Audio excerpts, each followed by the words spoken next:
बिस्मिल्लाहिर्रहमानिर्रहीम। अस्सलामुअलैकुम वरहमतुल्लाहि वबरकातुहू। अस्सलातु वस्सलामु अलैका या सय्यदी या रसूलल्लाह व अला आलिका व अस्हाबिका या सय्यदी या हबीबल्लाह।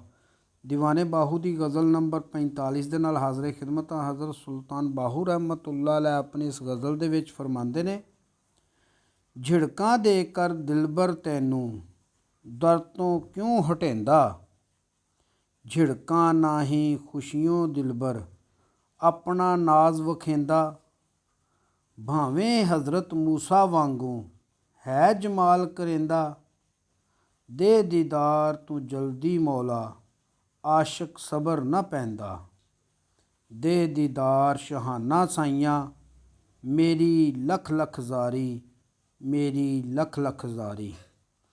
विचों मुहब्बत उत्तों झिड़कां इहा नाज माशूकां, कसम अल्लाह दी झिड़कां दिलबर लगन ताड़ बंदूकां। आशिक झिड़कों समझ जुदाई दम दम मारे कूकां, हज़रत मूसा झिड़कों पहुता मालूम विच मखलूकां। हज़रत मूसा रब नूं मिलिया दिल थी झिड़क दसारी, दिल थी झिड़क दसारी। कोई न जाने राज माही दा तोड़े जुहद कमावे, वाकिफ होकर जो सिर सुटदा सजद्यों मूल न चावे, राजों खबर न उसनू काई जितना जोर लगावे, जो सिर फेरे अपना उथों खास गवाता जावे। सिर ना फेरी नहीं तां होसी दो जग विच खुआरी, दो जग विच खुआरी। नाज सजन दा आशिक ताई हरदम करे अगेरे, ताही आशिक यार सजन दे दर ते लाए डेरे।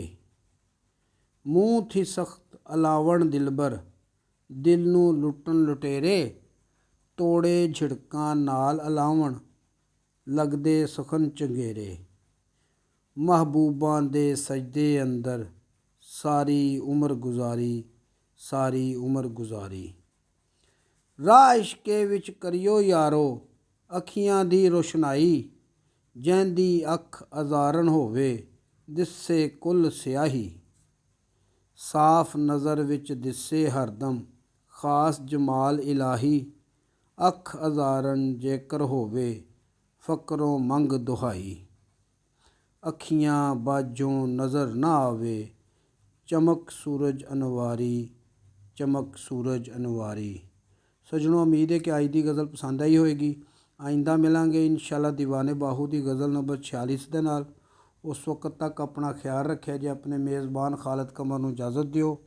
अल्लाह हाफिज़।